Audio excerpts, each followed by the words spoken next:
సంక్రాంతికి పెద్ద hero cinema వస్తుందంటే చాలా మంది హీరోలు తప్పుకునేవారు. పోటీ ఇవ్వాలనుకుంటే మరో పెద్ద హీరో మాత్రమే బరిలోకి నిలిచేవాడు. కానీ ఇప్పుడు అలా కాదు. సంక్రాంతికి అందరూ పొలవమంటూ వచ్చేస్తున్నారు. ఆర్భాటంగా రిలీజ్ డేస్ ప్రకటించేస్తున్నారు. పెద్ద హీరో బరిలో ఉన్నప్పటికీ తగ్గేదేలే అంటున్నారు. ఈసారి సంక్రాంతికి చిరంజీవి రంగంలోకి దిగుతున్నారు. వశిష్ఠ దర్శకత్వంలో విశ్వంబర సినిమా చేస్తున్న మెగాస్టార్ ఆ సినిమాను వచ్చే ఏడాది సంక్రాంతికి విడుదల చేస్తామని ప్రకటించారు. అక్కడితో ఆగకుండా డేట్స్ కూడా ఇచ్చారు. ఈ ప్రకటన వచ్చిన తరువాత కూడా మిగతా హీరోలు తగ్గకపోవడం విశేషం. ప్రభాస్ హీరోగా నటిస్తున్న రాజాసాబ్ సినిమా సంక్రాంతికే వస్తుందంటూ ఇప్పటికే ఫీలర్లు వదులుతున్నారు.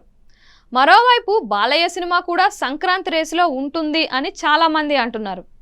ఈ ఊహాగానాలు వినిపిస్తూ ఉండగానే తాజాగా మరో 2 సినిమాలు ఏకంగా సంక్రాంతి ప్రకటన ఇచ్చేశాయి. సితారా ఎంటర్టైన్మెంట్స్ బ్యానర్ పై రవితేజ చేయబోతున్న 75వ చిత్రాన్ని సంక్రాంతికి విడుదల చేస్తారంటూ ప్రకటన వచ్చేసింది. అటు దిల్ రాజు కూడా వెంకటేష్, అనిల్ రావిపూడితో చేయబోయే సినిమాను సంక్రాంతికి విడుదల చేస్తామని ప్రకటించేశాడు. ఓవైపు చిరంజీవి సినిమా బరిలో ఉందని తెలిసి కూడా వీళ్ళు ఇలా ప్రకటన చేయడం చాలా మందికి నచ్చలేదు. మరీ ముఖ్యంగా మెగా అభిమానులకు అసలే నచ్చలేదు. చిరంజీవి అంటే ఇష్టమని, గౌరవమని వీళ్ళంతా గతంలో ఎన్నోసార్లు చెప్పిన వాళ్ళే. కానీ ఇప్పుడు చిరంజీవి సినిమా బరిలో ఉందని తెలిసి కూడా నిర్మోహమాటంగా తమ సినిమాలను కూడా అదే టైంలో తీసుకొస్తామని ప్రకటిస్తున్నారు. చిరంజీవికి వీళ్ళిచ్చే గౌరవం ఇదేనా అంటూ ప్రశ్నిస్తున్నారు మెగా ఫ్యాన్స్. నిజానికి గౌరవం వేరు, వ్యాపారం వేరు. చిరంజీవికి ఇవ్వాల్సిన గౌరవం ఎప్పుడు ఇస్తారు. కానీ సినిమాల విషయానికి వచ్చేసరికి ఎవరి వ్యాపారం వాళ్ళది. ఎదురుగా చిరంజీవి సినిమా ఉన్నప్పటికీ ఓ వ్యాపారవేత్తలా ఆలోచించాల్సిందే.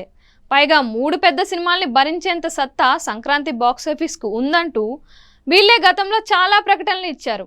కాబట్టి చిరంజీవి రేసులో ఉన్నప్పటికీ ఇలా సంక్రాంతి రిలీజ్ ప్రకటనలు వస్తూనే ఉంటాయి. ఆ టైంకు ఎన్ని సినిమాలు మిగులుతాయనేది చూడాలి. ఈలోగా ఆఖరి నిమిషంలో నాగార్జున లాంటి పించ్ హిట్టర్లు బరిలో నిలిచినా ఆశ్చర్యపోవక్కర్లేదు. అందరికీ చిరంజీవి అంటే గౌరవమే, కానీ ఇది వ్యాపారం.